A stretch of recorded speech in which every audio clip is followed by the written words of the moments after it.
قەڵای مەریوان یان قەڵای ئیمام لە نزیکی شاری مەریوان لە ئاوایی بەرقەڵا قەراری گرتووە ئەم قەڵا مەشهورە بە سێ لووتکە یا سێ قولە لە مەنابەئە. ئێمە ئەو شتێکە متالەمان لەسەر کردووە پێمانی وت کە لەم شوێنە کە ئێستا قەرارمان گرتووە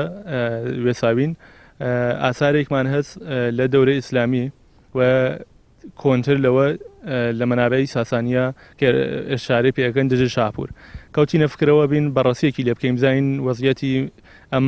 محاوەتە چۆن بووە هاتین وەختێکە بەڕاستیمان کە ڕاستی سەتحی وتی بە ئێمە کە ئەشە حتمن لەگرا کاوشێک بکریە چونکە ئەلاوە بەرەوەکە حتمن ئاسارێکی کۆنی لێیە لە خەتەری چابوو خەتەری انقراض لە واقع هەر کەس بە هەر جۆرێک حەزیە کرد خەریک بوومی 1 متر هاتنە سەرەوە لە معدەنی بەردەکە گرتووی هەتا مەردمی عادی و ئەملاو لە هەر کەسێ بە جۆرێک کەسێک هات بەردێکی لێبەر بۆ ماڵ دروستکردن کەسێک هات ئاجۆرێکی خشتێکی لێ هەڵەگەرەی بەر بۆ کاروباری خۆی قاچاقچیەکانە هاتن ناخوداگاوە لە ڕووی نەزانینەوە هاتن بە ئومیدی گەنجی یەکشەوە ڕەهێ بەخاڵەژێ 100 ساڵە لە یەک شەواتەیەکەنە هاتنە ئەگراوە متمەنەن هیچ شتێکی یان لێ بەدەست ناهاورد و نایتێرن و ئێمەش لەگرا هیچمان بەدەست نەهاورد ئەوە کە با ڕوون بێت بۆ هەمووی مەرجم.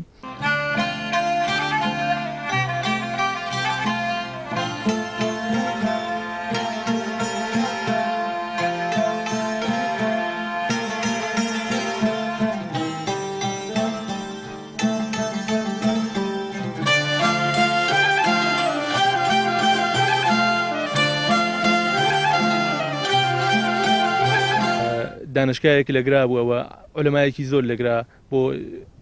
شوێنەکانی تری کوردستان و ئێران ڕۆشتوون و تعلیم و تربیەتی دینی و علومی زمانیان وتووە بە مەرجەم مامزانین وەزعیەتی چۆن بووە ئەسڵ دانشگایەکمان بووە بەم جۆرە یانە ئێمە ناومان ناوە دانشگا لە واقع ئەڵبەتە من نەمانایی دانشگای ئیمڕۆ لە واقع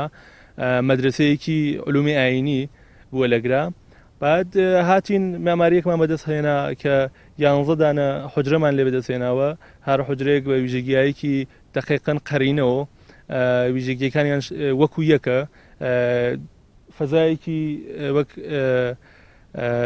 سالونێک بێژین لەگرا هەیە کە احتمالاً هەر لەگرا ئوستاد هاتووە لەگرا تەدریسی کردووە بۆ فەقیەکانی و فەقیەکانی شەوانە احتماڵی زۆر هەر لە ناوی ئەم حجرەیە سکوونەتیان وە یا هەر کەسێک وەک ئوتاقێک بووە پلەیەک هەست لەگرا کە ڕواتە سەرەوە لەوێ ئیدامەی مزگەوتە کەس کە بە خاترەوە کە ئێمە وەختمان نەبوو و نەمانتوانی ئیدامەی بین کەوتوسە فەسڵەکانی ئایندە کە ئێمە گەرەکمان بێت لەسەری کاوەش بکەین.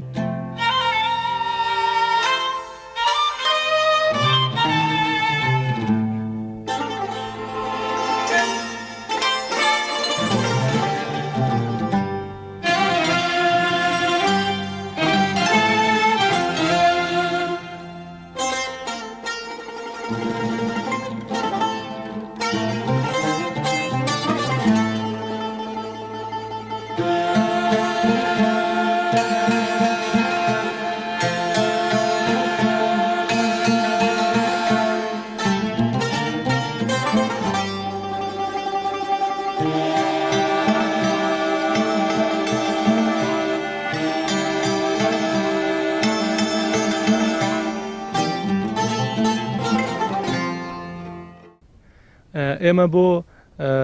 ئەوەی کە وەزعیەتی کامڵی قەڵا بێتە دەستمان چەندان نقطەمان تاین کردووە کە ئینشاڵڵا لە فەسڵای ئایندا کاوشی لەسەرەکەن یەکیان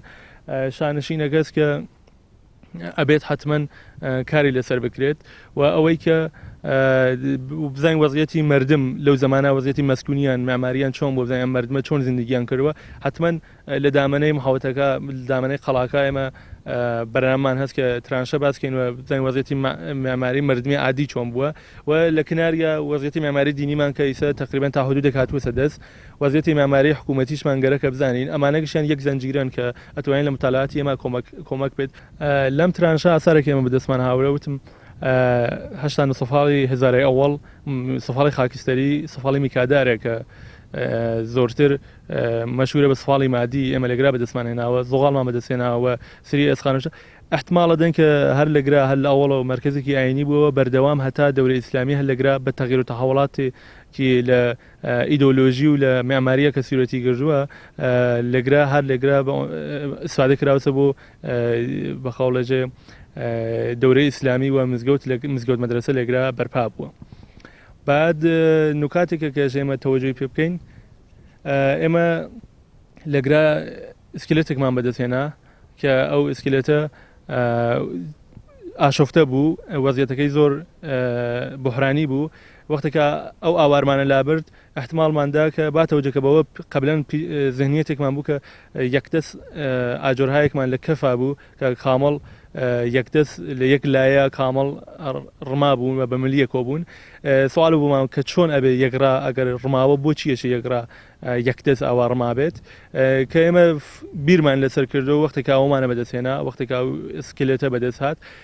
چونکە لەژێر ئاوارا بووە احتماڵی زۆر لەگرا لەو زەمانە زلزلە یا بوومەلەرزەیەک هاتووەوە باعث بووە کە ئەم ئسکلێتە لە ژێر و ئاوارا بمێنێتەوە نەتوانێت کەس نەتوانێت دەری بێنێت و بۆ هەمیشە مزگەوتە کاربەری خۆی لەدەستاوە لەو زەمانە.